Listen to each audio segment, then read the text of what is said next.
আমাদের চ্যানেলের সমস্ত গল্প শুনতে এক্ষুনি সাবস্ক্রাইব করুন আমাদের ইউটিউব চ্যানেলটিকে।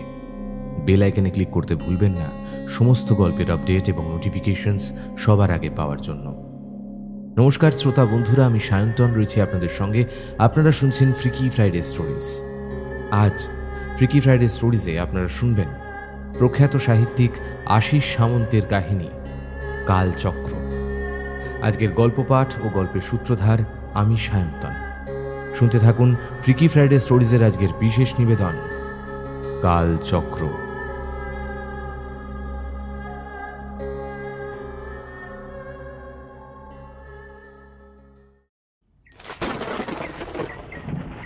এবারের পুজোতে কিভাবে কীরকম কাজকর্ম হবে, কোথা থেকে চাঁদা তোলা হবে, কত কি খরচ হবে, ঠাকুর বায়না দেওয়া হবে, 5 দিনের আলাদা আলাদা খরচের হিসেব।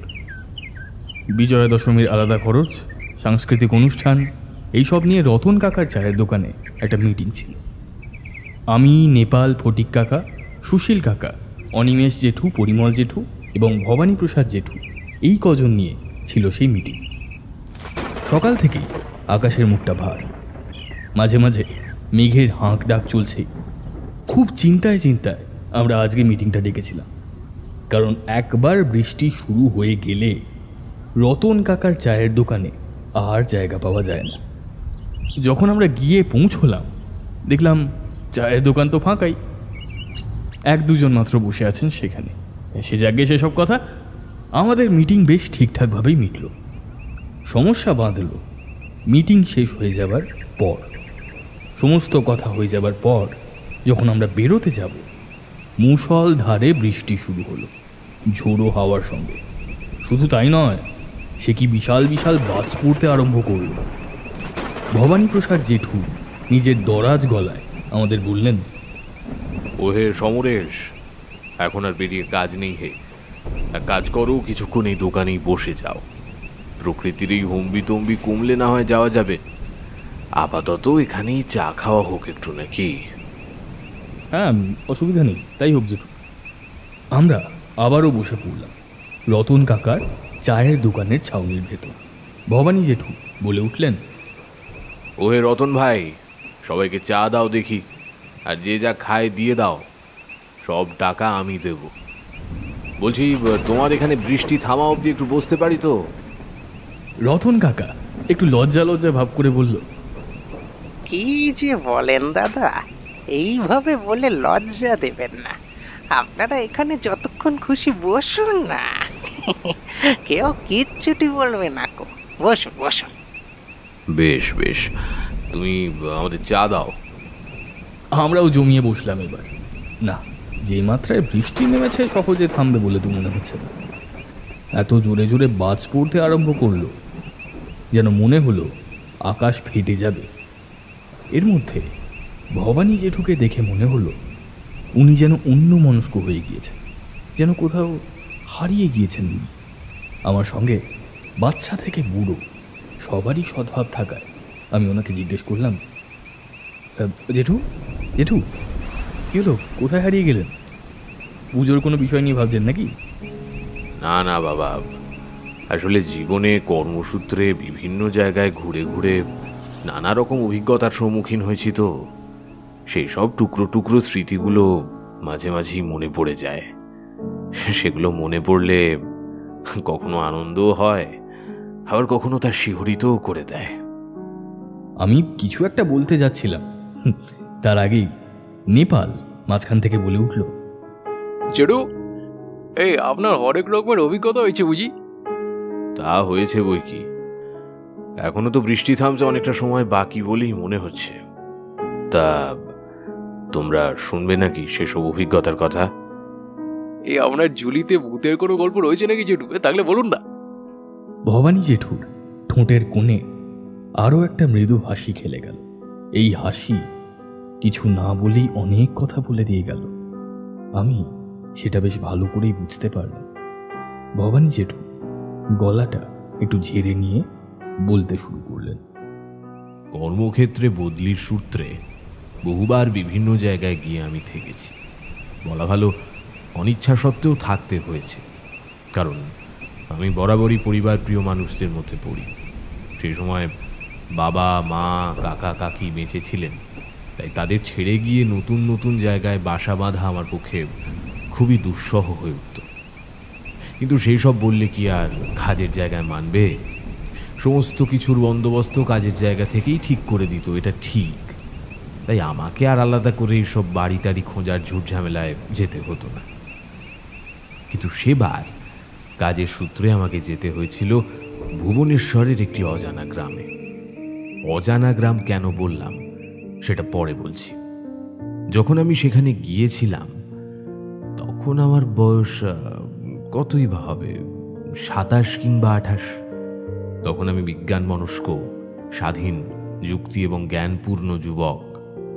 তখন আমি সমস্তটাই যুক্তির দাঁড়িপাল্লায় মেপে বিচার করে নেওয়া তরুণ। কিন্তু কখনো কখনো যে যুক্তিকেও হার মানতে হয় সেটা আমি বুঝেছিলাম ওই অজানা গ্রামে গিয়ে। যেদিন আমি ওই গ্রামে প্রথম পা রাখি সেই দিনটা আমার এখনো মনে আছে, এমনকি তারিখটাও, 2রা জুলাই 1987। যদিও বা সেখানে আমার জয়নিং ডেট ছিল 10 তারিখ, কিন্তু তবুও আমি ভেবেছিলাম যে আগে আগে গিয়ে সেখানকার জল হাওয়ার সঙ্গে খাবার দাবারের সঙ্গে একটু নিজেকে মানিয়ে নেওয়ার চেষ্টা করব। তো যাই হোক, 1 জুলাই সন্ধে 7:35 আমার ট্রেন ছিল শালিমার স্টেশন থেকে, জগন্নাথ এক্সপ্রেস। আমি আমার যাত্রায় কখনোই দেরি পছন্দ করি না। শেষ মুহূর্তে দৌড়দৌড়ি করা আমার একেবারেই পছন্দ নয়।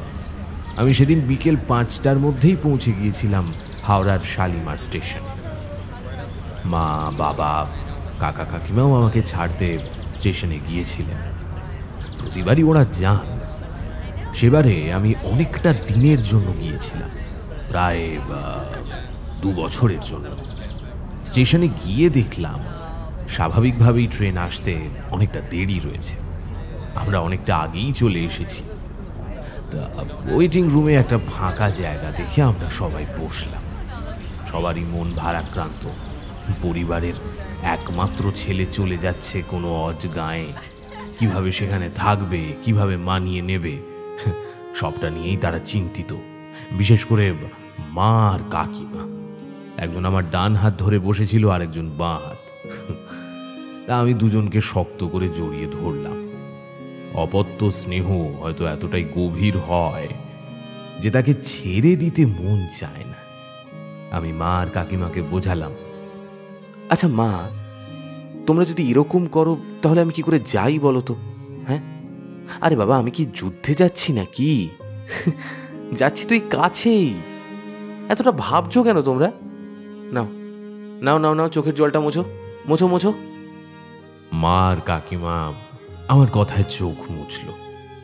মা বলল, এখন বুঝবি না, যখন তুই বাবা হবি, তোর সন্তান তোকে ছেড়ে নির্দিষ্টকাল বা অনির্দিষ্টকালের জন্য দূরে চলে যাবে, তখন বুঝবি এই কষ্টের মর্ম। আচ্ছা বাবা, ঠিক আছে, এবার তোমরা কান্না থামাও। আচ্ছা দেখি, আমি একটু যেতে দাও তো, বাথরুম করে আসি। সবাইকে বসতে বলে ওয়েটিং রুম থেকে বেরিয়ে এসে টয়লেটের দিকে যেতে লাগলাম। শুধু টয়লেটে যাওয়াটা আমার উদ্দেশ্য ছিল না। আসলে তখন থেকেই বুকে ধোঁয়া ভরার কার্যপ্রণালী শুরু হয়ে গিয়েছিল।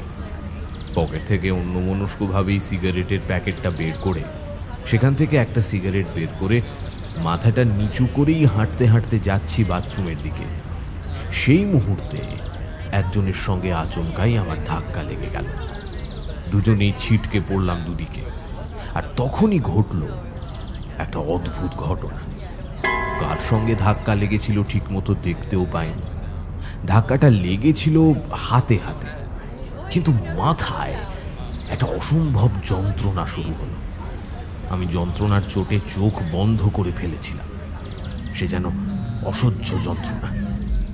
আশ্চর্য বিষয় ঘটল এই যে অত জনসমাগম থাকা সত্ত্বেও স্টেশনের কোলাহল আমার কানে আসছিল না।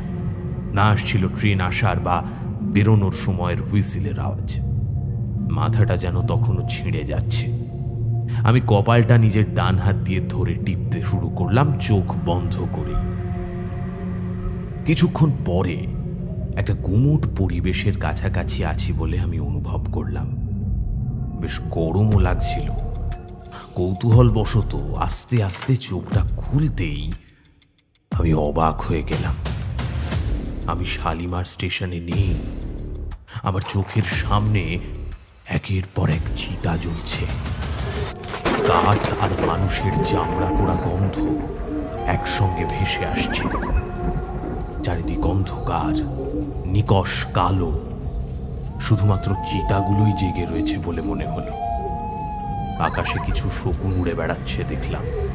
চিৎকারও করে যাচ্ছে ক্রমাগত। ওহ, কি বিশ্রী সেই শব্দ! কিছুক্ষণ পরেই দড়াম করে একটা বাজ পড়ল। তার সঙ্গে পাল্লা দিয়ে আলোর ঝলকানি যেন আকাশের বুক ফালা ফালা করে কোথাও মিলিয়ে গেল। আমার গলা দিয়ে এই ভয়ঙ্কর অভিজ্ঞতার বিপরীতে সাধারণ অভিব্যক্তিটুকুও বেরোল না। কিছুতেই বুঝতে পারলাম না এই জায়গাটা কোথায়, স্টেশনটাই বা গেল কোথায়। এত মানুষ যে আমার চোখের সামনে দাঁড়িয়ে ছিল, তারাই বা কোথায় গেল? উত্তর দেওয়ার কেউ নেই। নিজেকে নিজের মনেই জিজ্ঞেস করলাম, আমি কি একটা শ্মশানে বসে আছি? এটা এটা এটা কোন শ্মশান? অন্য কোনো মানুষও তো নেই এখানে। অন্তত একজন ডোম তো নিশ্চয়ই থাকবে। কই, তাকেও তো দেখতে পাচ্ছি না। চারিদিক দেখতে দেখতে সব ভেবে যাচ্ছি। হঠাৎই আকাশ বাতাস কাঁপিয়ে এক মহিলা কণ্ঠস্বর তীব্র আর্তনাদে হেসে উঠল। অবুঝ আমার হাত পা কাঁপতে শুরু করল। কপালে বিন্দু বিন্দু ঘামে যে তেতে উঠেছে তা বেশ বুঝতে পারলাম। এ কার গলা? কোনো অশরীরই নাকি অন্য কিছু? আর হিম হয়ে যেতে লাগলো আমার। সারা শরীর ঠান্ডা হয়ে যাচ্ছিল আতঙ্কে। আমি কোথায় চলে এলাম? কোন নরকের দ্বার? সেদিন সেই কণ্ঠস্বর শুধু বিকট হেসেই আমাকে আতঙ্কিত করেনি। সেই হাসির পর তার বলা কথাগুলো আমার স্পষ্ট মনে আছে। সেই কথাগুলো যেন আমার রুমকূপে গেঁথে গিয়েছিল একেবারে। সেদিন সেই অদৃশ্য অশরীরী আত্মা কর্কশ গলায় বলেছিল,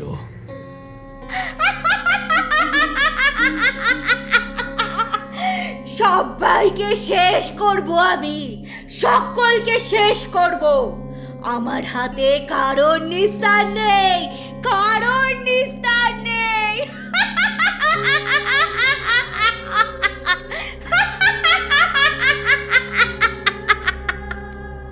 এরপর কি হয়েছিল জানি না, হয়তো অজ্ঞান হয়ে গিয়েছিলাম।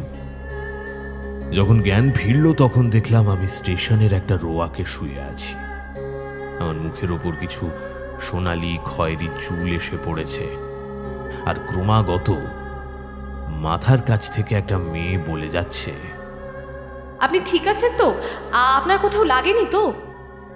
আমি চোখ তুলে তাকিয়ে দেখি একটি ওই বছর 23-24 মেয়ের কোলে আমি মাথা রেখে শুয়ে আছি। তারই চুলগুলো আমার মুখের ওপর এসে পড়েছে। আর সে যে আমার জ্ঞান ফেরানোর জন্য চোখে মুখে জল দিয়েছে সেটা তার হাতের গ্লাস দেখেই বুঝলাম। আমি ধরফরিয়ে উঠলাম, উঠে বসে রইলাম রোয়াকের উপর। আমার বাবা মাও কিছু একটা গন্ডগোল আঁচ করতে পেরে এসেছিলেন এই দিকে। তখনই আমাকে অজ্ঞান অবস্থায় দেখতে পায়। মা জিজ্ঞেস করেন, কি রে, পড়ে গেলি কি করে বাবা? মাথা ঘুরে গেছিল? আমি উত্তর দিতে পারিনি, কারণ আমি নিজেই জানি না কি হয়েছিল আমার। আমি তখন অন্য জগতে বাস করছি। চারিদিক খুব অবাক হয়ে দেখছি। সেই বীভৎস কণ্ঠস্বর যেন আমার কানে তখনও বাজছিল। পরিবেশটার কথা মাথায় আসতেই আমি চোখ বন্ধ করে নিলাম। কিছুতেই স্থির হতে পারছিলাম না। নানা রকম গুঞ্জন কানে আসছিল, বিরক্ত লাগছিল।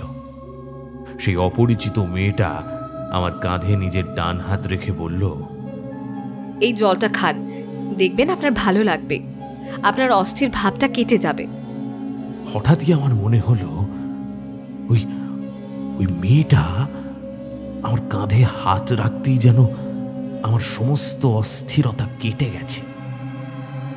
আমি জলের বোতলটা ওর হাত থেকে নিয়ে বেশ কিছুটা জল খেলাম।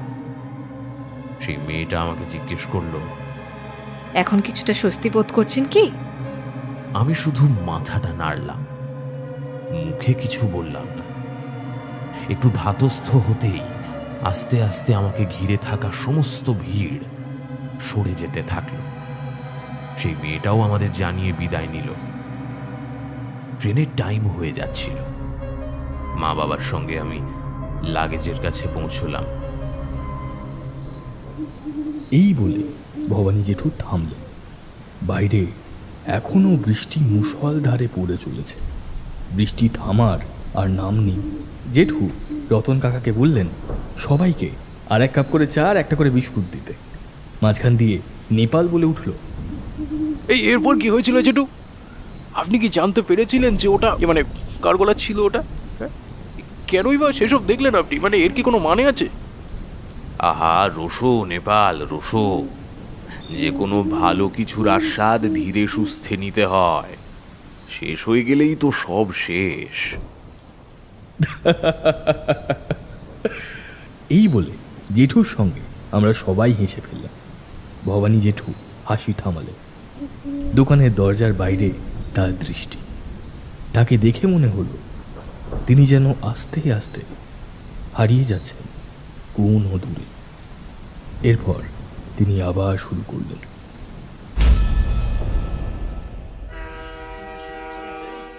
7টা নাগাদ ট্রেন ঢুকে গিয়েছিল।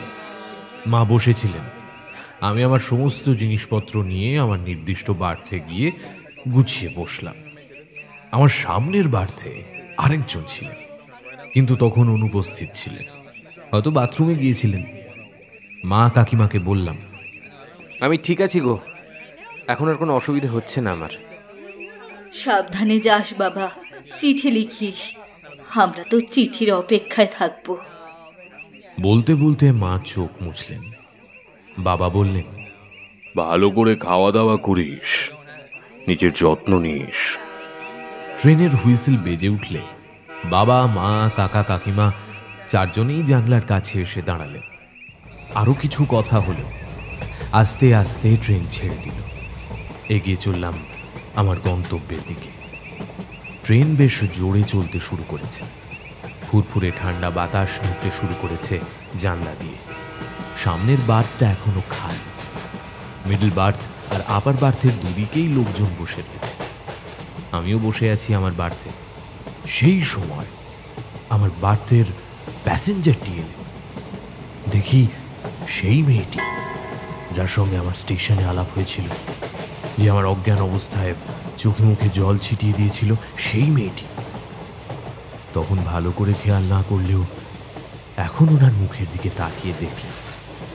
মেয়েটিকে বেশ সুন্দর দেখতে। মেয়েটি লক্ষ্য করলেন আমি ওনার দিকে এক দৃষ্টে তাকিয়ে রয়েছি। চোখে কাজল পড়তে পড়তেই বললেন, ওভাবে কি দেখছেন? আগে কোনোদিন মেয়ে দেখেননি বুঝি?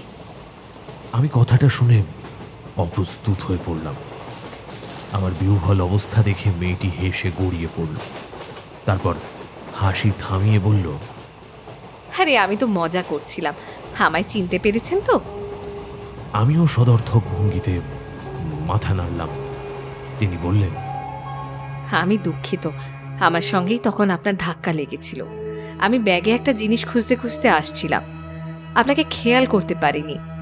আর আপনিও যে ওভাবে অজ্ঞান হয়ে পড়ে যাবেন সেটাও আমি একেবারে বুঝতে পারিনি। পারলে আমায় ক্ষমা করে দেবেন। তিনি হাত জোর করে ফেললেন।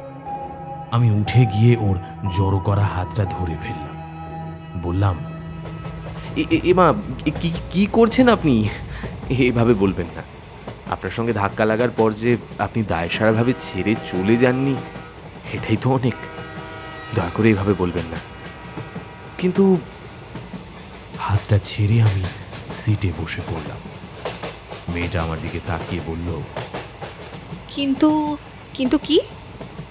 আপনার সঙ্গে ধাক্কা লাগার পরই? না না, কিছু না কিছু না। আবারও আমি চোখটা বন্ধ করে ফেললাম।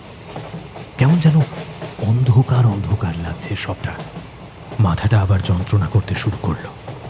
হাঁটুতে একটা হাতের স্পর্শ অনুভব করলাম। আবার সব স্বাভাবিক হয়ে গেল। চোখ খুলে দেখলাম মেয়েটার হাত। তিনি বললেন, আমার সঙ্গে ধাক্কা লাগার পর কি হয়েছিল আপনার? আপনি আমায় পাগল ভাববেন। আরে না না, একদমই নয়, আপনি বলুন না, সিরিয়াস কিছু হয়েছিল কি? না মানে প্রথমে তো কেমন যেন অন্ধকার হয়ে গিয়েছিল সবটা, অসহ্য যন্ত্রণা হচ্ছিল মাথায়। তারপর তারপর তারপর কি? তারপর মনে হলো আমি যেন অন্য কোনো একটা জগতে চলে গেছি। মানে সামনে অসংখ্য চিতা জ্বলছে পরপর, কাঠ পোড়া আর মানুষের চামড়া পোড়ার গন্ধ একসঙ্গে নাকে আসছে, আকাশ ফাটানো চিৎকার করতে করতে শকুনের দল উড়ে বেড়াচ্ছে। তারপরেই শুনলাম সেই বিকট হাসি, তাই তো? মেয়েটা দেখলাম রীতিমতো ঘেমে উঠেছে। চোখ মুখে ভয়, আতঙ্ক স্পষ্ট। তার মানে কি মেয়েটাও সেই সব দেখে? সেই জন্য কি তার সঙ্গে ধাক্কা লাগতে ওরকমটা হলো? আমি তার দিকে জলের বোতলটা বাড়িয়ে দিলাম। বললাম, নিন জল খান। আপনার আতঙ্কের ব্যাপারটা আমি বুঝতে পেরেছি।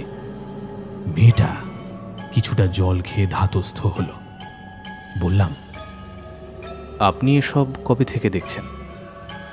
যেদিন থেকে আমার এই বাহ্যিক পরিবেশের সম্পর্কে জ্ঞান হয়েছে সেদিন থেকেই। প্রথম প্রথম খুব ভয় লাগতো, এতটাই ভয় যে এই জিনিসগুলো দেখার পর 3 দিন জ্বর থেকে উঠতে পারতাম না আমি। শরীর একেবারে কাহিল করে দিত। যত বড় হয়েছি তত এই বিষয়টাকে মেনে নিয়েছি, কিন্তু এই স্বপ্ন থেকে আমি একেবারে নিষ্কৃতি এখনো পেলাম না। কিভাবে পাওয়া যাবে নিষ্কৃতি? মানে সেই পথ কি আপনার জানা আছে? আছে, কিন্তু সেই পথ খুব কঠিন। আমার একার পক্ষে সেই পথ পার করা একেবারেই সম্ভব নয়। মেয়েটা একেবারে শান্ত হয়ে গেল। সে জানলা দিয়ে বাইরে একভাবে তাকিয়ে রইল। আমি পরিবেশটা একটু হালকা করার জন্য বললাম, আচ্ছা এসব এখন ছাড়ুন তো, আর এখন এসব নিয়ে ভেবে লাভ নেই। এই দেখুন, এতক্ষণ ধরে আমরা কথা বলছি, আমাদের একে অপরের নামটাই জানা হয়নি। নমস্কার, আমার নাম ভবানী প্রসাদ দত্ত। আপনি? আমার নাম সুলোচনা মুর্মু। যাবেন কোথায়? যাচ্ছি না, ফিরছি। আমি এবারাঙ্গা গ্রামের শেষ প্রান্তে থাকি। আরে আমারও তো পোস্টিং হয়েছে এবারাঙ্গা গ্রামে। মেয়েটা আমার দিকে কেমন অবাক চোখে তাকিয়ে রইল। পরক্ষণে নিজেকে সামলে নিল। আমি লক্ষ্য করলাম এই কথাটা শোনার পর তার ঠোঁটের কোণে একটা হাসি খেলে গেল। চারিদিকে তাকিয়ে দেখলাম অন্য প্যাসেঞ্জাররা খেয়ে দিয়ে শুয়ে পড়েছে। ঘড়ির দিকে তাকিয়ে দেখলাম ঘড়ির কাঁটা প্রায় 9:30 ছুঁই ছুঁই।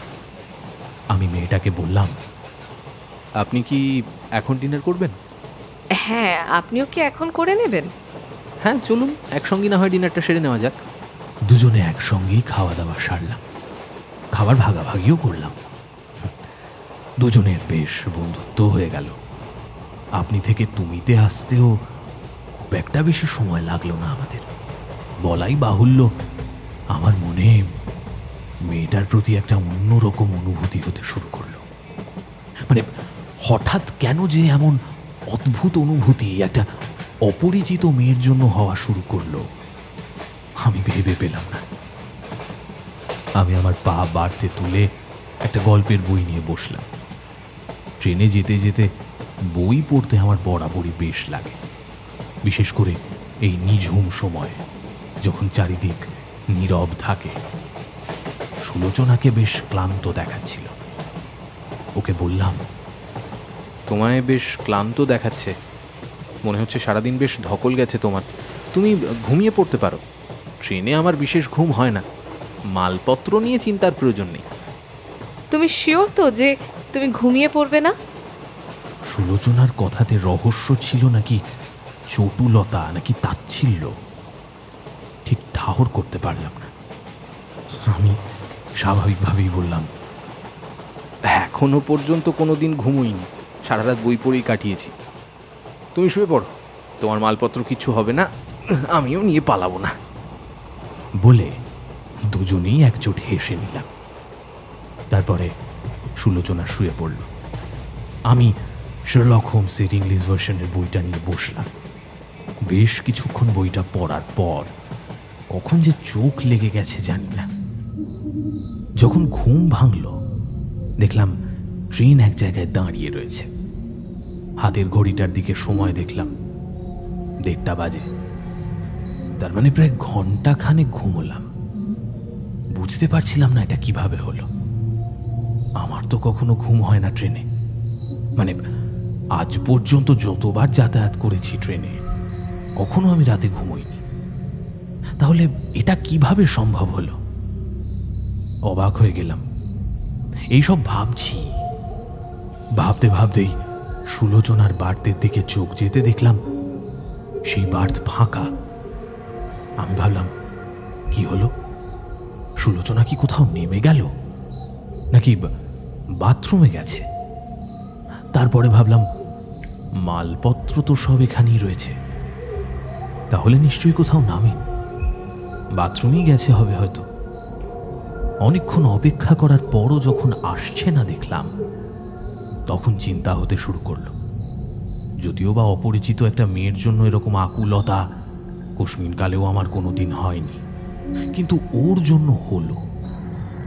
বেশ আরো কিছুক্ষণ কেটে গেল, তবুও না আসায় আমি সিদ্ধান্ত নিলাম যে ওকে খুঁজতে হবে, যদি কোনো বিপদ আপদ হয়।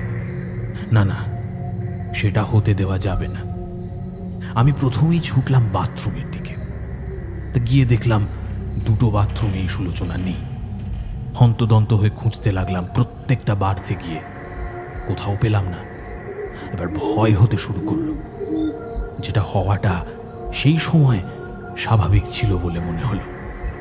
মনে হচ্ছিল যেন নিজের কেউ হারিয়ে গেছে। মনে মনে অবাকও হলাম খানিক।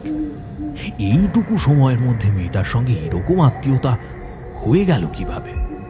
কেনই বা মেয়েটাকে নিয়ে আমি এত ভাবছি? ওর সঙ্গে কি আমার কোনো নিবিড় সম্পর্ক রয়েছে? মেয়েটাকে কি আমি আগে থেকে চিনি? আচ্ছা, ওর সঙ্গে ধাক্কা লাগার পর ওগুলোই বা আমি দেখলাম কেন? মাথাটা ধরে যাচ্ছিল, বুঝতে পারছিলাম না ঠিক কি করব। ট্রেনের দরজার কাছেই দাঁড়িয়েছিলাম।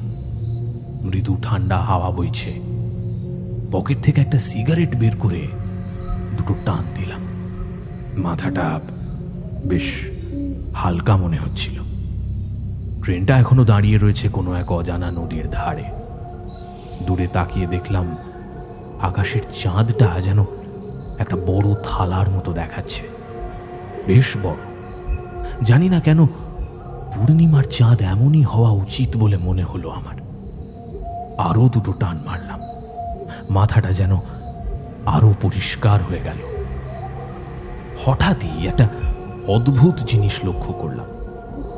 চাঁদের রং পরিবর্তন হতে শুরু করলো। প্রথমে রক্তাভ হয়ে উঠল সম্পূর্ণ চাঁদটা, তারপর আস্তে আস্তে সেটা নীল হতে শুরু করলো।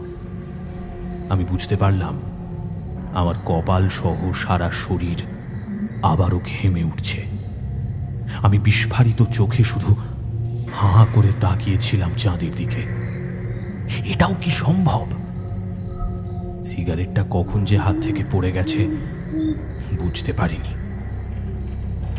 ট্রেন এখনো স্তব্ধ হয়েই আছে। হঠাৎই পিঠে একটা হাতের স্পর্শ পেলাম। চাঁদের রং আবার স্বাভাবিক, উজ্জ্বল জ্যোৎস্না ছড়াচ্ছে। ভেতরটা আস্তে আস্তে স্থির হতে শুরু করলো। শুনতে পেলাম কেউ ডাকছে। শুনছো? মহিলা কণ্ঠ। পেছনে ঘুরে দেখি সুলোচনা আমার দিকে অবাক দৃষ্টি নিয়ে তাকিয়ে রয়েছে। আমি ওকে দেখতে পেয়ে কিছু না ভেবেই জড়িয়ে ধরলাম। ওকে দেখে যেন কি একটা পেলাম সেই রকম অবস্থা। ও আমার পিঠে হাত বোলাতে লাগলো। হঠাৎই মনে হলো, এটা আমি কি করেছি? ভেবেই ওকে ছেড়ে সরে দাঁড়ালাম। ও আমার এইরকম ব্যবহারেও কোনো প্রতিক্রিয়া দেখালো না। ওর চোখে মুখে এমন ভাব যেন এটাই স্বাভাবিক। হ্যাঁ, আমি ওকে জিজ্ঞেস করলাম, তুমি কোথায় গিয়েছিলে? হ্যাঁ, তোমাকে এত খুঁজলাম আমি, কোথাও তো পেলাম না। সে আমার প্রশ্নের কোনো উত্তর দিল না, বরং পাল্টা প্রশ্ন করল। চাঁদটাকে দেখলে? আমি চমকে উঠলাম। তার মানে ও চাঁদটাকে দেখেছে। আমি ওর হাতটা ধরে জিজ্ঞেস করলাম, এই সুলোচনা, তুমি সত্যি করে বলো তো ব্যাপারটা কি? হ্যাঁ, স্টেশন থেকে আমাদের সঙ্গে এরকম অদ্ভুত ঘটনা ঘটছে কেন? এর কারণ কি? আমি জানি তুমি সমস্তটা জানো। দয়া করে আমাকে বলো, আমরা এসব কেন দেখছি? কেন তোমাকে আমার আমার এত নিজের বলে মনে হচ্ছে? কেন মনে হচ্ছে যে তোমাকে তোমাকে বহু যুগ থেকে আমি আমি আমি চিনি? হ্যাঁ, দয়া করে বলো, বলো আমাকে। সুলোচনার ঠোঁটের কোণে মৃদু হাসি খেলে গেল। বলল, সবই অদৃষ্ট ভবানী, সবই অদৃষ্ট। আর ভুল করছো তুমি। আমি আগেও বলেছি যে এইসব ঘটনা আমি অনেক ছোট থেকে দেখি। ট্রেনটা এখানে এখানে এমনি এমনি থেমে নেই ভবানী প্রসাদ। ট্রেনটা এখানে এমনি এমনি থেমে নেই মানে? এই ট্রেনটা এখানে থামার পেছনে অন্য কোনো কারণ আছে? অবশ্যই আছে ভবানী প্রসাদ, অবশ্যই আছে। এই ট্রেনে আমরা দুজন ছাড়া আর একটা মানুষও জেগে নেই, এমনকি ট্রেনের ড্রাইভাররাও নয়। যতক্ষণ না এখানে দাঁড়ানোর কারণ সম্পূর্ণ হচ্ছে, ততক্ষণ এখান থেকে ট্রেন এক পাও নড়বে না। সময় এখানে থেমে গিয়েছে ভবানী। সুলোচনার কথায় আমার হাত পা ঠান্ডা হয়ে যেতে শুরু করলো। আমি কোনো রকমে সাহস সঞ্চয় করে ওকে বললাম, সুলোচনা, সুলোচনা, সুলোচনা, আমাকে দয়া করে সবটা খুলে বলো। আমি এত এত রহস্য আমি নিতে পারছি না। সে কি, এই না তুমি কিছুক্ষণ আগে শার্লক হোমসের বই পড়ছিলে, আর এতটুকুতেই বলছো রহস্য নিতে পারছো না? তাহলে কি করে হয়? দয়া করে হেয়ালি না করে আমাকে বলো যে এগুলো কি হচ্ছে, কেন আমি এসব দেখতে পাচ্ছি, এসবের সঙ্গে আমার কি সম্পর্ক? তোমার সঙ্গে এসবের সম্পর্ক কি সেটা জানতে হলে তো তোমাকে আমার সঙ্গে যেতে হবে ভবানী। তুমি কি যেতে পারবে আমার সঙ্গে? যেতে যেতে হবে মানে? কোথায় কোথায় যাব আমরা? সুলোচনার চোয়াল শক্ত হয়ে এলো। অনুভব করতে পারলাম সুলোচনা যেখানে যেতে চাইছে সেই জায়গাটার নামটা ও হয়তো নিতে চাইছে না। আমি ওর কাঁধে হাত রাখলাম। ও চোয়াল শক্ত রেখেই বলল, সেবন্তীপুর। ভবানী জেঠু এবার থামলেন। বয়সটা তো কম নয় ওনার, একটু সময় নিল। দেখলাম আমরা ছাড়াও দোকানের আরও অনেকে, এমনকি দোকানের মালিক রতন কাকা মন দিয়ে জেঠুর কথা শুনছে। ভালো দেখে বেশ ভালো লাগলো। সবার দিকে একবার নজর ঘুরিয়ে নিয়ে জেঠু বললেন, সবাইকে হয়তো খুব বিব্রত করে ফেলছি, তাই না? ভাবছো যে বুড়োটা ভূতের গল্প শোনাবে বলে কি সব নিজের জীবনের গল্প ফেঁদে বসেছে। এ আপনি কি বলছেন বলুন তো দাদা? এত লোকে আপনার গল্প শুনছে, এই সেটা কি বিব্রত হয় নাকি? নিশ্চয়ই কোনো একটা রহস্য আছে, তাই না? এতক্ষণ যা শুনলাম তাতে তো আমারই মনে হচ্ছে যে দোকানের ঝাপটা ফেলে দিয়ে এই আপনার গল্পটা বসে শুনি, কিন্তু খেতে পড়তে হবে। আপনি ওসব নিয়ে একদম ভাবেন না দাদা, আপনি বলে যান। বৃষ্টি দেখে মনে হচ্ছে এখন আর থামবার নামটি নেবে না, তাতে আপনার গল্প শুনতে বেশ ভালোই লাগছে দাদা। আপনি বলে যান, বলে যান। আমি ভাবলাম সত্যি ভবানী জেঠুর গল্পটা জমে উঠেছে। কত মানুষ জেঠুর গল্প শুনছে, এমনকি রতন কাকাও। রতন কাকার কথা শুনে জেঠু হেসে উঠলেন। তারপর বললেন, তাহলে আবার শুরু করি। আস্তে আস্তে আমরা এবার এই কাহিনীর আসল অংশে যাচ্ছি। সেই যে অজানা গ্রামের কথা আমি বলেছিলাম গল্পের শুরুতে, এটাই হলো সেই গ্রাম, সেবন্তীপুর। এবারে গল্পে ফেরা যাক। ভবানী জেঠু আবার সেই কাহিনী বলা শুরু করলেন এবং আমরা সবাই আবারও মনোযোগী হয়ে বসলাম। সুলোচনার কথা শুনে আমি খুব অবাক হয়ে গেলাম। এর আগেও বহুবার এদিকে এসেছি, কিন্তু কখনোই এই গ্রামের নাম আমি শুনিনি। ওকে জিজ্ঞেস করলাম, সেবন্তীপুর? না না না, এই গ্রামের নাম তো কখনো শোনোনি, তাই তো? শোনার কথাও নয়, কারণ ভারতীয় মানচিত্রে এই গ্রামের কোনো অস্তিত্ব নেই। মানে সেটা কি করে সম্ভব? কখনো কখনো অনেক অসম্ভবের পিছনে অনেক সম্ভাবনা থাকে ভবানী। তুমি কি আসবে আমার সঙ্গে এই সম্ভাবনার খোঁজ করতে?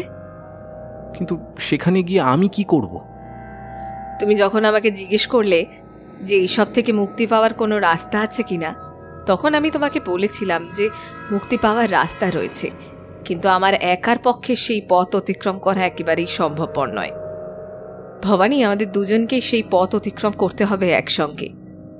যদি তুমি চাও তবেই আমরা সেই পথ অতিক্রম করব। তুমি কি চাও না সেই শ্মশান কোথায় আছে জানতে?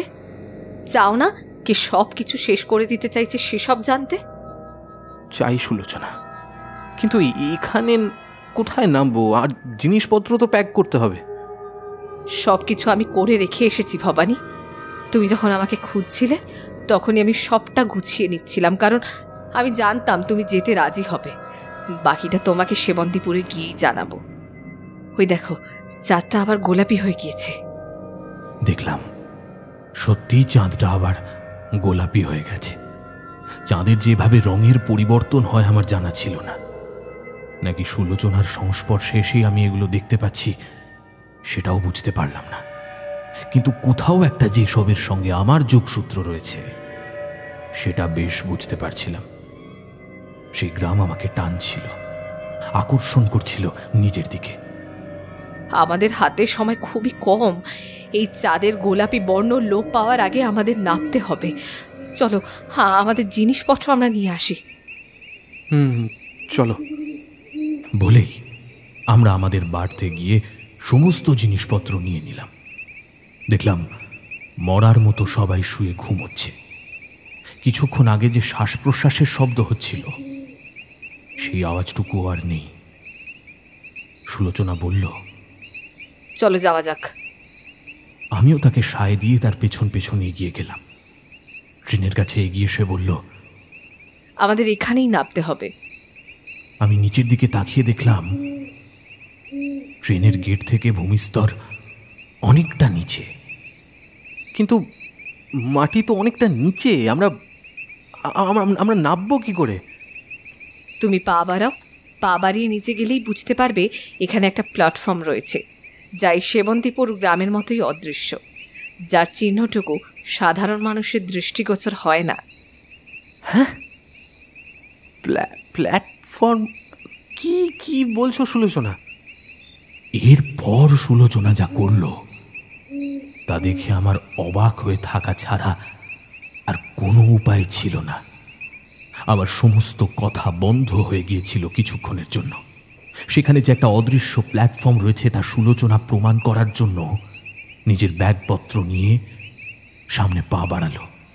আমি ওকে ধরতে যাচ্ছিলাম যে ওইরকম পাগলের মতো কাজ কেন করছে, কিন্তু দেখলাম ও পা বাড়িয়েও নিচে মাটিতে পড়ে গেল না। ওকে দেখে আমার হাত পা স্থির হয়ে গেল। ও আমার সামনে শূন্যে ভেসে রয়েছে। আমার এমন অবস্থা দেখে সুলোচনা মিটি মিটি হাসছে। আমি তখনও একটা ঘোরের মধ্যে রয়েছি। সুলোচনা চাঁদের দিকে তাকিয়ে বলল, সময় শেষ হয়ে আসছে ভবানী, তাড়াতাড়ি নেমে এসো। আমি ভয় ভয় পা বাড়িয়ে নিচে রাখতেই দেখলাম অদৃশ্য কিছু একটা ঠেকলো পায়। আমি চমকে উঠেছিলাম। এটা কিভাবে হতে পারে? আমার যুক্তিসম্মত বোধ বুদ্ধিকে প্রতিবার এরকম চ্যালেঞ্জ জানাচ্ছে যে সত্যি সেটা কি কোনো শুভ শক্তির আশীর্বাদ নাকি কোনো অশুভ শক্তির অভিশাপের পরিণাম? সত্যি কি এটা একটা অদৃশ্য প্ল্যাটফর্ম? আমি পা রাখতেই দেখলাম জায়গাটার একটা স্পষ্ট ছবি ফুটে উঠল। একটা বাঁধানো জায়গাটা বেশ পরিষ্কার হয়ে উঠল। সুলোচনা বলে উঠল, ভবানী, এই দেখো। দেখলাম আমরা একটা বিশাল বাঁধানো জায়গায় দাঁড়িয়েছি। সুলোচনার চোখ মুখে বিস্ময়। সে বলল, জানো ভবানী, এর আগে পর্যন্ত কখনো কোনোদিন এই জায়গাটা এভাবে স্পষ্ট হয়ে ওঠেনি। আমাদের কারো ছোঁয়াতে নয়, এটা সম্ভব হয়েছে শুধুমাত্র তোমার পা দেওয়ার কারণে। তার মানে কি তুমি সেই যে এই গ্রামকে ওই বিপদের হাত থেকে বাঁচাতে পারো? সুলোচনা কি বলছিল আমি তার মাথা মুন্ডু কিচ্ছু বুঝতে পারছিলাম না। শুধু বুঝছিলাম কোনো একটা বিপদের মধ্যে আমি পড়তে চলেছি। ট্রেনটা আস্তে আস্তে শব্দ করতে করতে বেরিয়ে গেল। তখনই আমার চোখ গেল ওই দূরে, যেখানে এই বাঁধানো জায়গাটা শেষ হয়েছে, অবস্থিত গাছগুলোর দিকে। ওদিকে তাকিয়ে আমার গা শিউরে উঠল। এগুলো কি দেখতে পাচ্ছি আমি? এগুলো কোন জীব? দেখলাম প্রাণীগুলোর নিচের দিকটা কুমিরের, আর ওপরটা মানুষের। না না না না, মানুষ বললে ভুল হবে। এগুলোকে তো কি বিশ্রী দেখতে। এলো চুলগুলো যেন হাওয়ায় নড়ছে, চোখের মনি নেই। আর ওগুলো কি অত অত বড় বড় সদন্ত, লাল হয়ে রয়েছে সেই সদন্তগুলো, যেন এখনই কারোর রক্ত চুষে এসেছে সেই পিশাচিনীর দল। আমি সুলোচনাকে বললাম, ওগুলো কি সুলোচনা? ওরা ওরা কারা? এটা এটা তুমি আমায় কোথায় নিয়ে এলে? ভবানী, আমার মনে হয় তুমি অযথা ভয় পাচ্ছ। ওখানে কিছু নেই। কিছু নেই মানে কি? কি তুমি দেখতে পাচ্ছ না? আমি দেখতে পাচ্ছি ওখানে ওই যে পিশাচিনীর দল আমাদের জন্য অপেক্ষা করছে। আর তুমি বলছো কিছু নেই? তুমি ওদের দেখতে পারছো? আমরা ওদের কেউ দেখতে পাই না। একমাত্র একমাত্র একমাত্র কি? যখন কাউকে ওরা মারবে বলে তুলে নিয়ে যায়, তখন সেই শুধুমাত্র দেখতে পায়। এটা শোনার পর আমার হাত পা হিম হয়ে যেতে শুরু করলো। 27 বছর বয়সে কেউ যদি তার যমদূতের সঙ্গে পরিচয় করিয়ে দেয়, তাহলে শরীর ঠান্ডা হয়ে যাওয়াটাই স্বাভাবিক। আশ্চর্যভাবে দেখলাম ওই অশরীরী পিশাচিনীগুলো আমাকে দেখে যেন ভয় পেতে শুরু করেছে। আমি বুঝতে পারলাম না ওদের মধ্যে কি কারণে এরকম ভয়ের সঞ্চার হলো, যেখানে আমার ওদেরকে দেখে ভয় পাওয়ার কথা। দেখলাম আস্তে আস্তে হাওয়ায় ওরা মিলিয়ে যেতে থাকলো। মনে মনে ভাবলাম, কোন ভৌতিক ব্যাপার স্যাপারের মধ্যে পড়লাম? এই সুলোচনার সঙ্গে ভেতরে যাওয়াটা কি ঠিক হবে? হয়তো সুলোচনাও আমার মনের কথাটা বুঝতে পারল। আমাকে আশ্বস্ত করে বলল, দেখো ভবানী, তোমার ভয় নেই। আমি এতক্ষণে বুঝে গিয়েছি তুমি কে। তুমি আমাদের রক্ষাকর্তা। না হলে এভাবে এই প্রশস্ত জায়গাটি দৃশ্যমান হতো না। এত বছরে আমি এখান থেকে যাতায়াত করছি, কোনোদিন এই জায়গাটি আমাদের সামনে আসেনি। আর তুমি পা রাখতেই এটা দৃশ্যমান হয়ে গেল। কি করে বলো তো? আচ্ছা, এখনো কি ওরা আছে নাকি পালিয়ে গেছে? কেমন যেন আমাকে দেখে ভয় পেয়ে পালিয়ে গেল বলে মনে হলো। আচ্ছা, এটাও কি সম্ভব? আমি জানতাম এমনটাই হবে। ওরা তোমার মধ্যে ওদের জমকে দেখেছে ভবানী। পালাতে তো ওদের হতোই। এখন রাত 2টো বাজে। আশা করছি আর কিছু হবে না, কিন্তু কাল রাতে হয়তো। কাল রাতে কি? কাল রাতেই হয়তো তার সঙ্গে তোমার সামনাসামনি পরিচয় হবে। কার সঙ্গে? পরে বলবো। হ্যাঁ, এখন চলো যাওয়া যাক। একটা কথা মনে রাখো, এই জঙ্গল দিয়ে যাওয়ার সময় তুমি কিন্তু আমার হাত শক্ত করে ধরে রেখো, না হলে কোনো ক্ষতি হয়ে যেতে পারে কিন্তু। আমি সঙ্গে সঙ্গে ওর হাতটা জাপটে ধরলাম। আস্তে আস্তে কোন রহস্যের মধ্যে ঢুকে যাচ্ছি কিছুই বুঝতে পারলাম না। আমি আর সুলোচনা হাঁটতে শুরু করলাম।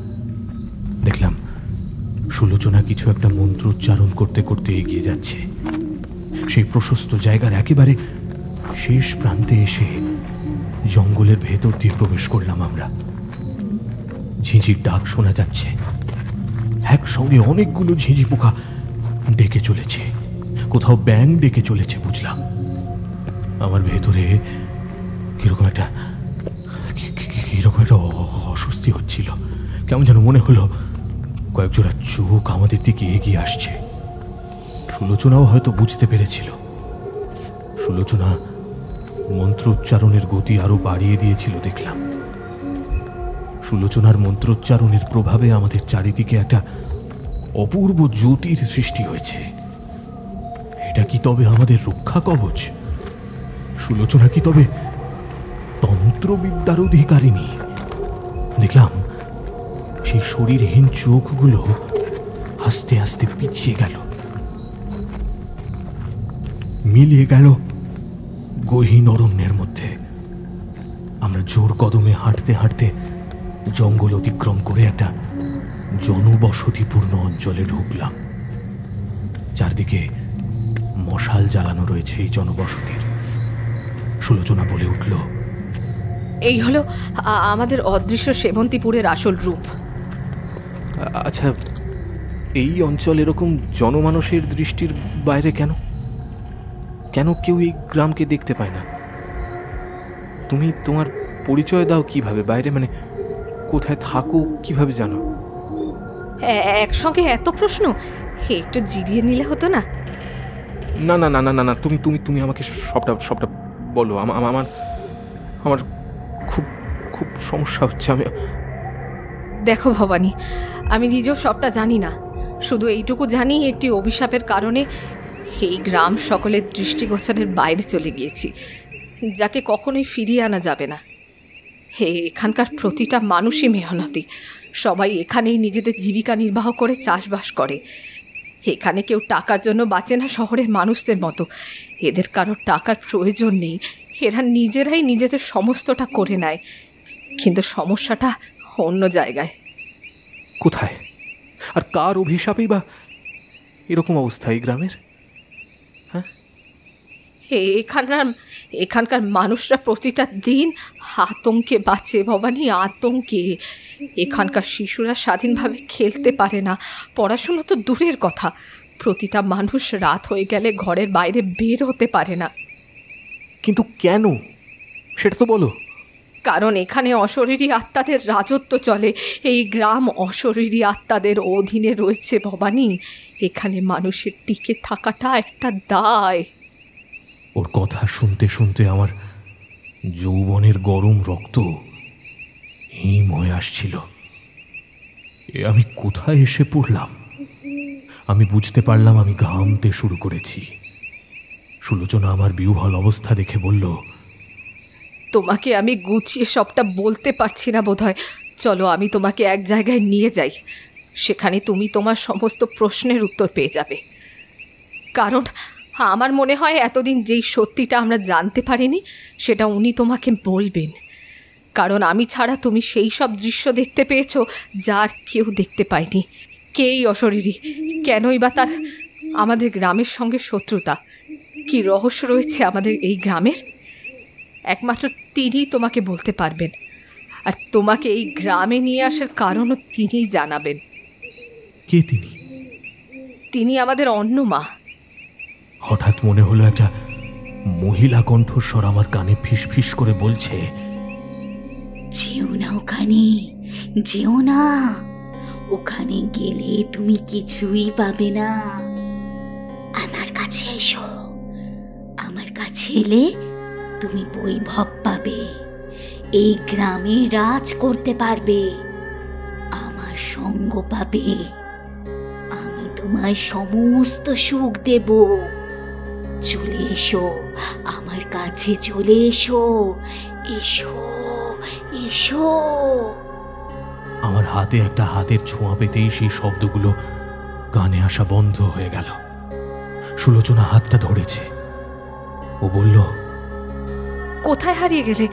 চলো। হ্যাঁ হ্যাঁ, চলো চলো। আমি ওকে কিছু বললাম না। আমরা দুজনে এগিয়ে চললাম গ্রামের অন্তঃপুরের দিকে। সবাই শুয়ে পড়েছে। সুলোচনা একটা ঘরের সামনে গিয়ে আমাকে দাঁড় করালো। আমাকে দাঁড়াতে বলে ঘরের দরজায় টোকা মারতে শুরু করলো। তারপর একটা মহিলা কিছুক্ষণ পর ভেতর থেকে বলে উঠল, আসছি তারা। আমরা কিছুক্ষণ দাঁড়িয়ে রইলাম। কিছুক্ষণ পরেই দরজা খুললেন এক প্রৌঢ়া। কি সুন্দর মুখশ্রী, কি স্নিগ্ধ তার দৃষ্টি, যেন সে আমার কত দিনের চেনা। আমি যেন তাকে দেখে একেবারে স্থানুবোধ হয়ে গেলাম। বুঝলাম ইনি অন্য মা। হঠাৎই আমার মুখ থেকে বেরিয়ে এলো, কেমন আছো ভিক্ষামা? এই কথাটা বলেই কেমন যেন বিব্রত বোধ করলাম। বুঝতে পারলাম না আমি কেন ওনাকে ভিক্ষা মা বলে ডাকলাম। সুলোচনাও বিব্রত। সে আমার দিকে অবারিত নয়নে অনেক জিজ্ঞাসা নিয়ে তাকিয়ে রইল। একমাত্র অন্য মায়ের মুখে কোনো প্রতিক্রিয়া দেখলাম না। মুখশ্রীতে এমনই ভাব যেন ওই নাম ধরে ডেকে আমি ঠিকই করেছি। তিনি মৃদু হেসে বললেন, ভিতরে এসো বাবা। সুলোচনা, তুইও আয়। আমরা দুজনেই ওনার পেছন পেছন ওনার ঘরে প্রবেশ করলাম। ঘরে ঢুকে আমরা তিনজনেই বসলাম এক জায়গায়। আমি কিছু একটা বলতে যাচ্ছিলাম, তার আগেই উনি বললেন, বাবা ভবানী। আমি অবাক হয়ে গেলাম। এটা কি করে সম্ভব? আমাদের তো কোনোদিন পরিচয়ই হয়নি। তাহলে উনি আমার নাম জানলেন কি করে? অবশ্য আমার ওভাবে ওনাকে ওই নাম ধরে ডাকাটাও তো স্বাভাবিক ব্যাপার নয়। তিনি বলে চললেন, আমি জানি তোমার মনে অসংখ্য প্রশ্ন জন্ম নিয়েছে। সেই সবের উত্তর আমি আগামীকাল সকাল থেকে তোমাকে বলা শুরু করব। তারপরেও অনেক কাজ বাকি রয়েছে। আজ সেসব প্রশ্নের উত্তর দেওয়া যাবে না, কারণ অনেকটা রাত হয়ে গিয়েছে। তুমি নিশ্চিন্ত থাকো, সব কিছু তোমাকে বলবো। সুলোচনা, তোকেও আজ আর বাড়ি যেতে হবে না। এখানেই আজ শুয়ে পড়। গ্রাম প্রধানকে আমি সকালে জানিয়ে দেব। আমরা আর কথা বাড়ালাম না। তাড়াতাড়ি খেয়ে দিয়ে আমরা ঘুমিয়ে পড়লাম। তখন রাত কত হবে জানি না, খেয়াল নেই। দুজন নারীর মিলিত কণ্ঠে কিছু অবদ্ধ মন্ত্রোচ্চারণের শব্দ শুনতে পেলাম। যজ্ঞের আগুনের ফুলকি ফোটার শব্দ হচ্ছে। চোখ খুলতেই দেখলাম আমি একটা গুহার কাছে দাঁড়িয়ে রয়েছি। বুঝতে পারলাম না আমি এখানে এলাম কি করে। আমি তো ঘুমিয়েছিলাম।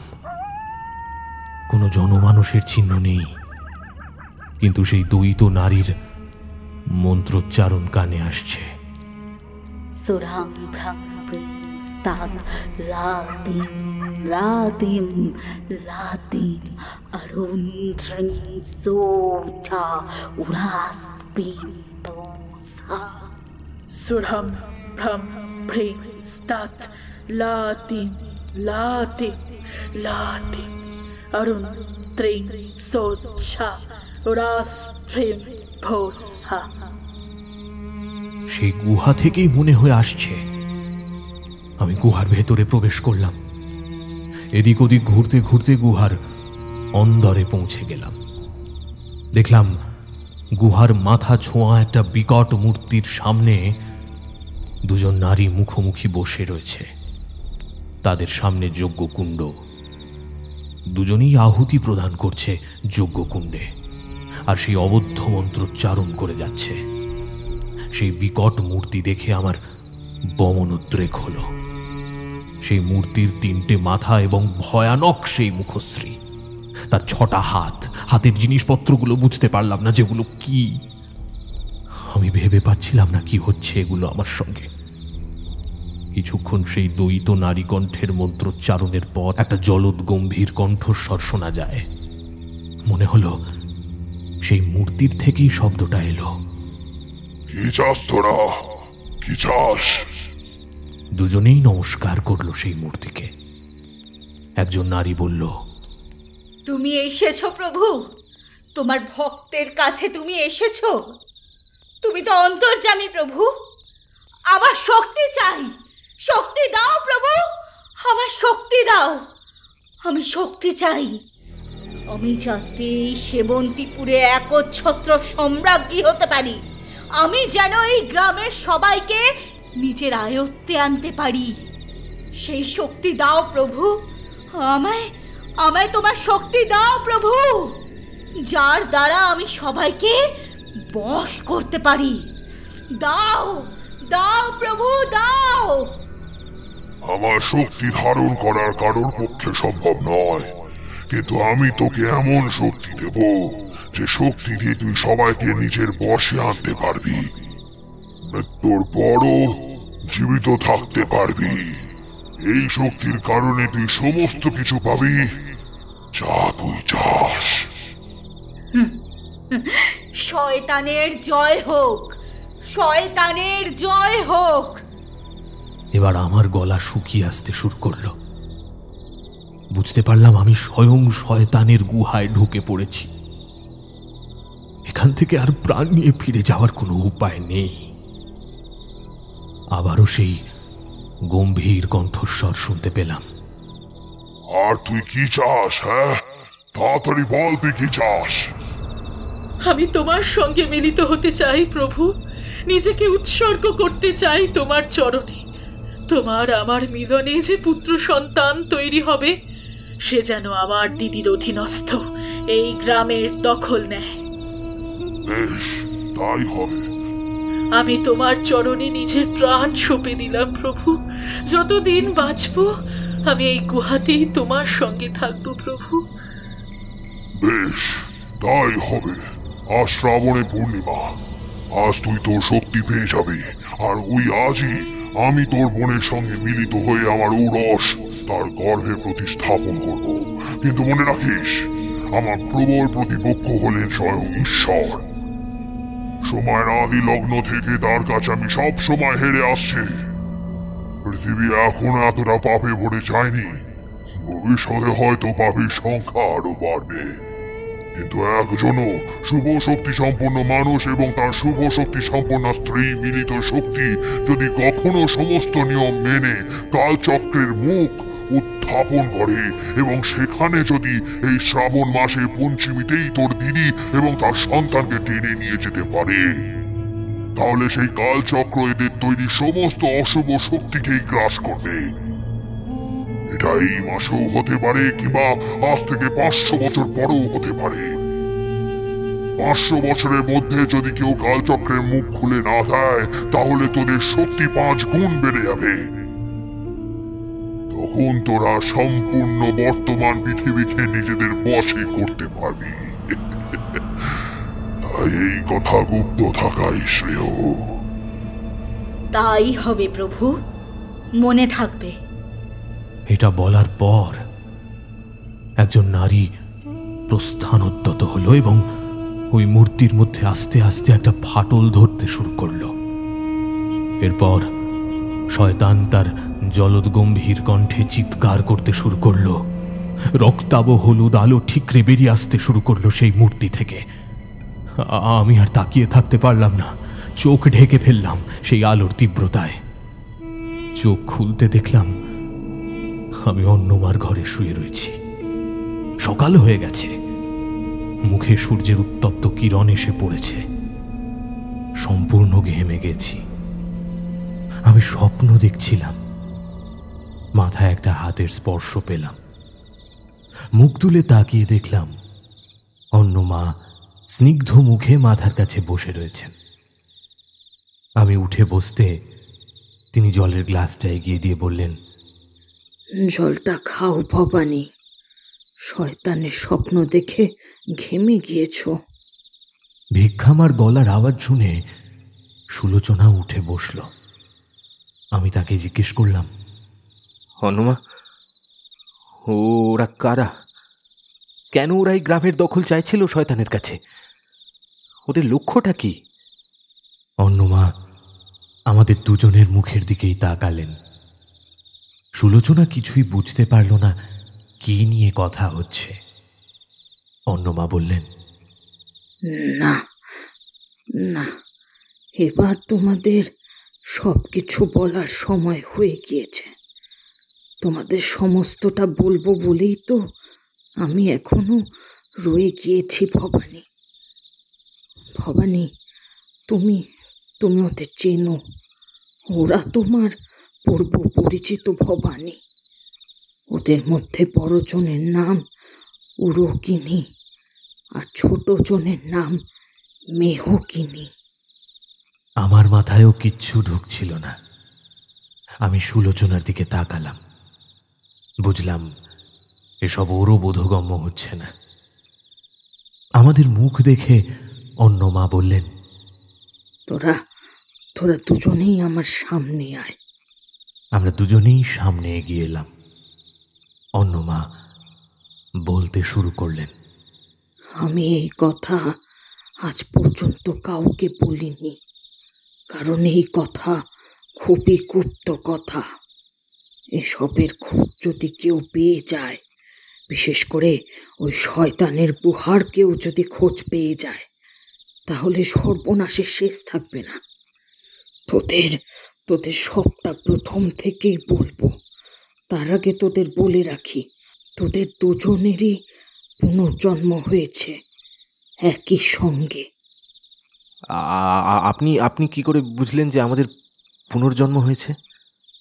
বলছি, সুলোচনা, তোর হাতের কনুইয়ের ঠিক নিচে একটা চক্রের ভেতর পদ্মের চিহ্ন রয়েছে, কখনো খেয়াল করেছিস?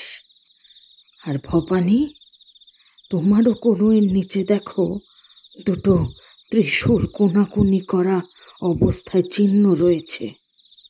উনি বলার পর আমরা একে অপরের কনুইয়ের নিচে দেখলাম, সত্যি এই চিহ্ন রয়েছে আমাদের। আমরা অবাক হলাম। এত বছরেও আমরা নিজেরাই এটা খেয়াল করিনি। আমি বললাম, তাতে কি প্রমাণ হয় অনুমা? বলছি, তার আগে এটা বলো তো যে তুমি আমাকে ভিক্ষামা আর সুলোচনা আমাকে অন্যমা বলে ডাকে কেন? আমাদের কাছে উত্তর ছিল না। আমরা নিশ্চুপ দেখে অন্যমা বললেন, কারণ আজ থেকে 500 বছর আগেও তোমরা আমাকে এই নামেই ডাকতে বাছারা। আজ থেকে 500 বছর আগে আমার হাতেই তোমাদের জন্ম হয়েছিল। ওই চিহ্ন তখনও ছিল, এখনো আছে। তোমাদের বিয়েও দিয়েছিলাম আমি। বিগত 500 বছর ধরে আমি এই কুটিরেই রয়েছি। যে কবে তোমরা আবার এক হবে এবং এই গ্রামের মানুষকে উরকিনী ও মেহকিনী আর শয়তানের সন্তান উরাইকার হাত থেকে এই গ্রামকে বাঁচাতে পারবে। আমি আর সুলোচনা একে অপরের দিকে তাকালাম। আমি বললাম, আপনার এখন বয়স তাহলে? অনেক বাবা, অনেক। সেসব কথা ছাড়ো। তোমাদের প্রথম থেকেই সবটা বলি মন দিয়ে শোনো। তখন সমগ্র ভারতবর্ষ জুড়ে মুঘলদের রাজ। খাস উড়িষ্যাতেও মুঘল রাজারা নিজেদের আধিপত্য বিস্তার করে ফেলেছে। সেই সময় এই সেবন্তীপুর গ্রামের প্রধান শাসক ছিলেন রাজা সেবন্ত দাম। ওনার নামেই এই গ্রাম। সেই রাজার নানা ইতিহাসের পাতায় বিস্তৃত। কেউ জানে না এই গ্রামের নাম এই রাজার নামও। ওনার পুত্র যশবন্ত দাম, অর্থাৎ তুমি, যখন জন্মালে তখন থেকে এই গ্রামে সুখ সমৃদ্ধি এসেছিল বেশি করে। অন্যদিকে সেবন্ত দামের প্রধানমন্ত্রী রাজ সিং অর্থাৎ 16 জনার পূর্বজন্মের বাবা সেবন্ত দামের ভালো বন্ধুও ছিলেন। ওনার ঘরে জন্ম নিল একটি ফুটফুটে কন্যা, তার নাম রাখা হলো লক্ষ্মী। যত দিন গড়াতে লাগলো ততই ওদের বন্ধুত্ব ক্রমশ বাড়তে লাগলো। তোমরাও বড় হতে লাগলে।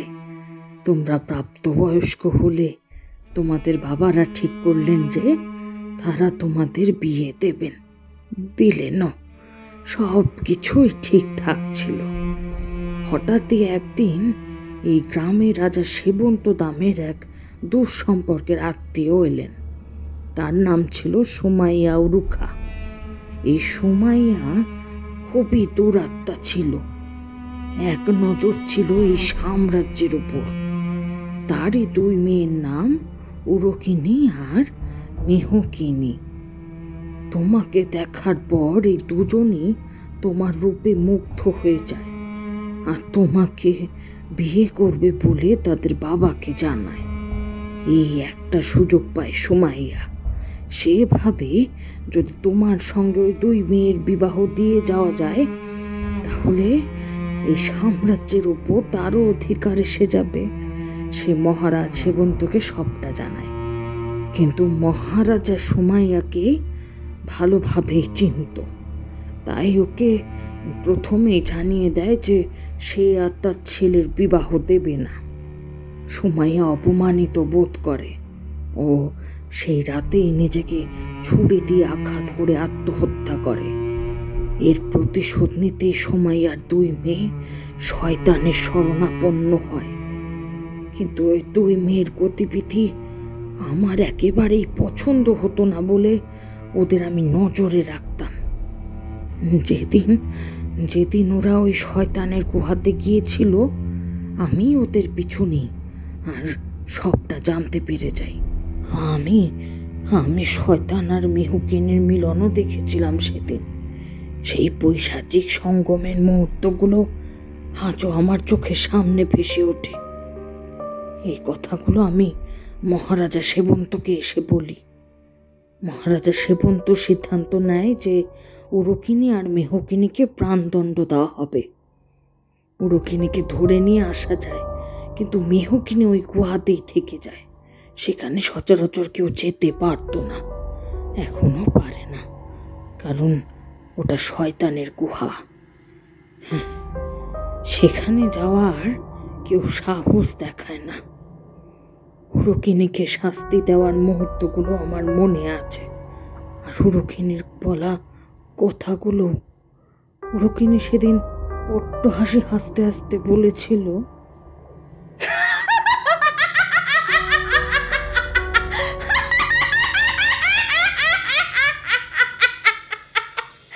আমায় তোরা কিচ্ছু করতে পারবি না। আমায় মেরে ফেললেও আমি ফিরে আসবো। আমি আমার শরীরকে নষ্ট করলেও আমি অশরীরী হয়ে ফিরে আসবো, আর সেও খুব তাড়াতাড়ি আসবো। আমি অভিশাপ দিয়ে গেলাম, এই গ্রামের কেউ কখনো যুগের সঙ্গে তাল মিলিয়ে চলতে পারবে না।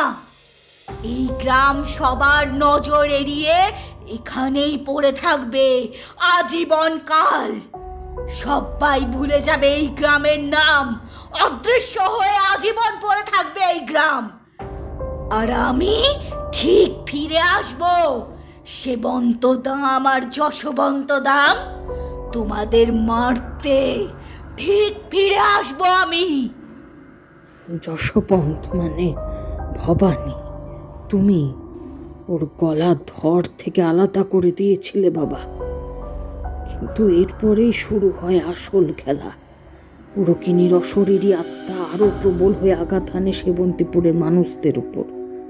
প্রথমে মহারাজকে মৃত্যুর দর্শন করায়, তারপর তোমাদের। আমি ওদের শেষ করার রহস্যটা জানতাম, এবং জানতাম বলেই আমি সাধনা করতে চলে যাই উত্তরে। গুরুর কাছে সমস্ত প্রক্রিয়া শিখেছিলাম ঠিকই, কিন্তু গুরুদেব নিজের তপবলের মাধ্যমে দেখে আমাকে বলেছিলেন, তোর একার দ্বারা ওই অশরীরী আত্মা এবং ওই শয়তানের ঔরসজাত সন্তানকে বিফল করা সম্ভব হবে না। অপেক্ষা কর, বিংশ শতাব্দীর শেষের দিকে যশবন্ত এবং লক্ষ্মীর আবার পুনর্জন্ম হবে। যখন ওরা তোর সংস্পর্শে আসবে, তখন আমার শেখানো সমস্ত বিদ্যা তুই উপযুক্ত আধার বুঝে ভাগ করে দিবি দুজনের মধ্যে। যে দুটো বিষয় তুই ওদের দুজনকেই শেখাবি সেটা হলো কুণ্ডলিনী চক্র জাগ্রত করা এবং কাল চক্রকে জাগিয়ে তোলা। ততদিন ওই শক্তির বিরুদ্ধে তুই প্রতিরোধী শক্তি গড়ে তুলবি। আমি সব সময় তোর সঙ্গে থাকব। এই গ্রামকে বাঁচানোর জন্য আর তোমাদের সমস্তটা দান করার জন্যই আমার এত কাল বেঁচে থাকা। না হলে এই 500 বছর ধরে বেঁচে থাকতে থাকতে আমি ক্লান্ত হয়ে পড়েছি। আমি আছি তোদেরকে সমস্ত শিক্ষা দান করব। আর মনে রাখো, আগামী পঞ্চমী তিথি মানে আজ থেকে 3 দিন পরেই অশুভ শক্তির ক্ষমতা বৃদ্ধি করবে, যা এই পৃথিবীর চরম ক্ষতি করে দেওয়ার মতো শক্তি ধরবে। তাই আজই আমি এই ক্রিয়া শেষ করে মুক্তি পেতে চাই। তারপর সব কিছু তোমাদের হাতে। 2 দিনের মধ্যে নিজ নিজ কুণ্ডলিনী চক্র জাগ্রত করে কালচক্রের দ্বার উন্মুক্ত করে ওদের এই চক্রে এনে ফেলতে হবে। মনে রাখবে, এই 2 দিন কিন্তু ওই অশুভ শক্তির দয় তোমাদের ক্ষতি করার চেষ্টা করবে, কিন্তু আমি জানি তোমরা তা কাটিয়ে উঠবে ঠিক। যাও, এখন তোমরা স্নান করে এসে ওই শুদ্ধ বস্ত্র পরে বারান্দায় বসো। আমি সমস্ত ক্রিয়াদির সামগ্রী তৈরি করছি। আমরা দুজনেই উঠে গিয়ে স্নান সেরে শুদ্ধ বস্ত্র পরে যজ্ঞকুণ্ডের সামনে বসলাম। আকাশের দিকে তাকিয়ে দেখলাম প্রকৃতি আজ বেসামাল। উড়াইকা তার প্রভাব ফেলা শুরু করে দিয়েছে। অন্যমা সবটা বুঝতে পেরে আগে থেকেই গ্রামের সকল মানুষকে বেরোতে বারণ করে দিয়েছিলেন। এই উড়াইকা প্রতিদিন 10 জন করে হৃষ্টপুষ্ট মানুষ মেরে তাদের খেত, মানুষের ঘর বাড়ি জ্বালিয়ে দিত। এতদিন তাই হয়ে এসেছে এখানে, কিন্তু আর নয়। অন্যমা যজ্ঞস্থলে একটা সুরক্ষা বলয় তৈরি করে দিল, যাতে এই ক্রিয়াদি চলাকালীন কোনো বিঘ্ন না ঘটাতে পারে কেউ। আমাদের যজ্ঞ শুরু হলো। অন্যমা আমাদের সবটা বুঝিয়ে দিলেন। তারপর তিনি তীব্র স্বরে মন্ত্রোচ্চারণ করতে করতে যজ্ঞ শুরু করলেন এবং আমাদের আহুতি দিতে বললেন। আকাশ যেন আরো কালো মেঘে ঢেকে গেল। ভিক্ষামা বুঝতে পারলেন উড়কিনী তার পিশাচিনীর দলবল নিয়ে আসছে। ঠিক তাই হলো।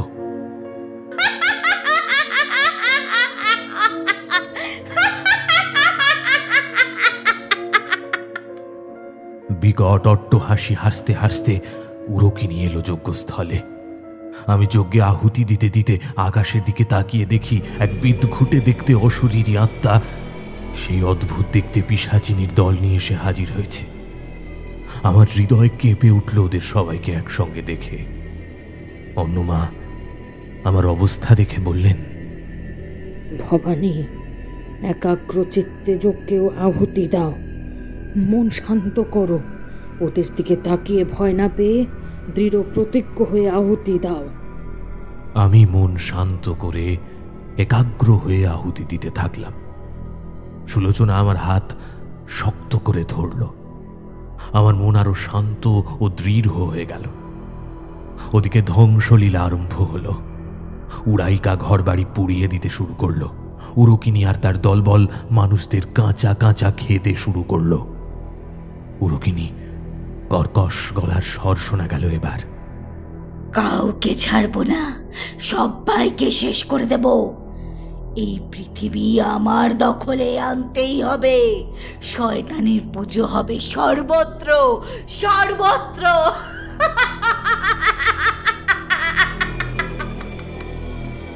উড়কিনীর হাসির তীব্র নাদে যেন আকাশে মেঘের গর্জন হলো।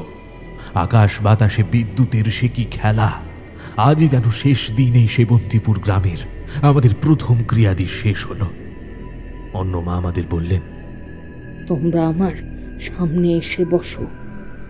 ওনার কথা মতো আমরা ওনার সামনে গিয়ে বসলাম। তিনি বললেন, একাগ্র চিত্তে তোমরা পরম পুরুষ দেবাদিদেব মহাদেব এবং পরম প্রকৃতি মাতা শক্তির ধ্যান করো। ভবানী, তুমি দেবাদিদেবের ধ্যান করো, আর সুলোচনা, তুমি শক্তির ধ্যান করো। আমরা হ্যাঁ বাচক মাথা নাড়িয়ে সম্মতি জানিয়ে ধ্যান করা শুরু করলাম। ভিক্ষামা আমাদের কপালের দুটো ভ্রুর মাঝখানে নিজের 2 হাতের বৃদ্ধাঙ্গুল ঠেকিয়ে মন্ত্রোচ্চারণ করতে থাকলেন। কিছুক্ষণ পর থেকেই শরীরে একটা অদ্ভুত শক্তি অনুভব করতে শুরু করলাম। সমস্ত জ্ঞান যেন আমাদের মধ্যে সঞ্চারিত হতে শুরু করল। অন্যমা বেশ কিছুক্ষণ এভাবেই আমাদের ধরে বসে রইলেন। ওদিকে মৃত্যুলীলাও চলছে সমান তালে। উড়াইকা আমাদের বারবার ক্ষতি করার চেষ্টা করেও অন্যমায়ের প্রতিরোধী বলয় ভেঙে ফেলা তার পক্ষে সহজ হল না। উড়কিনী তার কর্কশ গলায় বলল, উড়াইকা, চলো একসঙ্গে শক্তি প্রয়োগ করি, আমরা দেখি ভাঙতে পারি কিনা। এই বলে একসঙ্গে দুজনে শক্তি প্রয়োগ করলেও তা ভাঙা গেল না। এদিকে অন্য মায়ের ক্রিয়া শেষ হয়ে গেল। আমরা চোখ খুলে দেখলাম মায়ের ঠোঁটের কোণে মৃদু হাসি। তিনি বললেন, তোমরা এবার পরিপূর্ণ হয়েছ। এবারে কুণ্ডলিনী শক্তি জাগ্রত করে কালচক্রের দ্বার উন্মুক্ত করো। আর একটা কথা মনে রেখো, এই ক্রিয়াটি সম্পন্ন হয়ে গেলে সুলোচনাকে নিয়ে এই গ্রাম ছেড়ে তুমি চলে যেও। এসব কথা তোমাদের মনে থাকলেও এই শক্তি আর তোমাদের থাকবে না। ভবিষ্যতে এই শক্তির দরকার পড়লে তখন নিজে থেকেই এই শক্তি ফিরে আসবে। আমার এবার বিদায়ের সময় আসন্ন। ভালো থেকো। আমাদের সামনেই অন্য মা অন্তর্হিত হয়ে গেলেন। আমি সুলোচনার দিকে তাকাতে দেখলাম ওর চোখে জল। আমি ওর কাঁধে হাত রেখে বললাম, সুলোচনা, আর সময় নেই আমাদের হাতে, তাড়াতাড়ি সবকিছু করতে হবে। সুলোচনা মাথা নাড়িয়ে চোখের জল মুছল। আমরা দুজনে একসঙ্গে সুরক্ষা বলয় তৈরি করে ধ্যানে বসলাম, গভীর ধ্যানে। বুঝতে পারলাম আস্তে আস্তে আমাদের কুণ্ডলিনী চক্র জাগ্রত হচ্ছে। সম্পূর্ণ কুণ্ডলিনী চক্র জাগ্রত হতেই আমার বাঁ হাতের উপর সুলোচনার ডান হাত রেখে কাল চক্রকে আহ্বান জানালাম। সন্ত্রস্ত উড়াইকা আর উড়কিনী আমাদের বাধা প্রদান করতে কোনো ত্রুটি রাখল না। আমাদের মিলিত শক্তির প্রভাবে খুব তাড়াতাড়ি কালচক্রের দ্বার উন্মুক্ত হয়ে গেল। আমাদের আর বেশি কিছু করতে হয়নি। কালচক্রই আস্তে আস্তে এই অশুভ শক্তিদের নিজের দিকে টেনে নিয়ে বন্ধ হয়ে যায়। প্রকৃতি আবার আগের অবস্থায় ফিরে আসে। এতটা বলে জেঠু থামলেন। রতন কাকার চায়ের দোকান এখন স্তব্ধ। অনেকগুলো চোখ এখন ভবানী জেঠুর দিকে তাকিয়ে রয়েছে। তিনি বললেন, এরপর আমরা ওই গ্রাম ছেড়ে চলে আসি। হ্যাঁ, ওই অশুভ শক্তি বিনষ্ট হলেও ওই গ্রামের ওপর থেকে অদৃশ্য হয়ে যাওয়ার অভিশাপ তুলে দিতে পারিনি। তাই ওই গ্রামের নাম কিন্তু তোমরা আজও ভারতের কোনো মানচিত্রে পাবে না। কিন্তু আজও গ্রামটার অস্তিত্ব আছে এবং ওখানে মানুষ বসবাস করছে তাদের মতো করে। কিন্তু কেউ তাদের দেখতে পায় না, তাদের অস্তিত্বের সত্যতাও কেউ খুঁজে পায় না। আপনি কি শোনালেন জেঠু? হ্যাঁ, মানে এসবও কি সম্ভব? তার মানে আপনি বলতে চাইছেন এই সাবন্তীপুর অঞ্চলটা একটা অদৃশ্য অঞ্চল? মানে আগে এর অস্তিত্ব ছিল? একদমই তাই। ইনফ্যাক্ট এখনো রয়েছে। বাবা দাদা, বলেন কি? এই আপনি তান্ত্রিক ক্রিয়াও শিখেছিলেন নাকি? তারপর বলেন এই কার যেন বেশ একটা ওই পুনর্জন্ম হয়েছে, আপনারা মানে ওই আপনি আর বৌদি কে বেশ, এই কাহিনী কিন্তু বেশ রোমাঞ্চকর দাদা, তাই না? আমার তো মানে দেখুন না, গায়ে রীতিমতো কাটা দিচ্ছে। সবই ঠিক আছে, কিন্তু এসব যেন আবার তোমার বৌদিকে বলতে যেও না, তাহলে আমার আর ঘাটতি আস্ত থাকবে না। এসব বলা বারণ আছে। আচ্ছা জেঠু, এরকম কাহিনী নিশ্চয়ই আরো আছে আপনার ঝুলিতে। আছে বটে, কিন্তু এরকম আর নেই। হ্যাঁ, কাজের সূত্রে বাংলার অনেক গ্রামে গ্রামে আমায় ঘুরতে হয়েছে, সেখানকার অদ্ভুত অদ্ভুত ঘটনার সাক্ষীও আমি হয়েছি। সেসব না হয় সময় বুঝে অন্য আরেকদিন বলবো। গ্রামগঞ্জের কথা বলতে তো বেশ ভালোই লাগে, কিন্তু সেখানে প্রাকৃতিকের থেকে অপ্রাকৃতিক অভিজ্ঞতাটাই আমার বেশি, এবং সেগুলো খুব রোমহর্ষকও বটে। ফ্রিকি ফ্রাইডে স্টোরিজে এতক্ষণ আপনারা শুনছিলেন আশিস সামন্তের কাহিনী কালচক্র। গল্প পাঠ তথা ভবানীর চরিত্রে ছিলাম আমি সায়ন্তন। আংশিক গল্প পাঠ তথা সমরেশের ভূমিকায় ছিল আর্য। অন্যান্য চরিত্রে অভিনয় করলেন রুবিনা, তৃষা ভট্টাচার্য, ঋদ্ধি, তৃষা, সৃষ্টি এবং নীল। গল্পের নাট্যরূপ নির্মাণে ছিল দিশানি, শব্দ সংযোজন ও আবহে রণজয়। এই গল্পের প্রচ্ছদ নির্মাণ করেছে পিক্সেলের থেকে সৌভিক। কেমন লাগলো আজকের গল্পটা? যদি গল্পটা আপনাদের ভালো লেগে থাকে ভিডিওটিকে অবশ্যই একটি লাইক করে দেবেন, চ্যানেলটা সাবস্ক্রাইব করতে ভুলবেন না, বেল আইকনে ক্লিক করে দেবেন সমস্ত গল্পের আপডেট এবং নোটিফিকেশনস সবার আগে পাওয়ার জন্য। দেখা হবে আপনাদের সাথে আগামী পর্বে। সবাই খুব ভালো থাকবেন, সুস্থ থাকবেন আর শুনতে থাকবেন ফ্রিকি ফ্রাইডে স্টোরিজ। আরও একটা রোমাঞ্চকর গল্প নিয়ে খুব তাড়াতাড়ি ফিরছি। নমস্কার, শুভরাত্রি।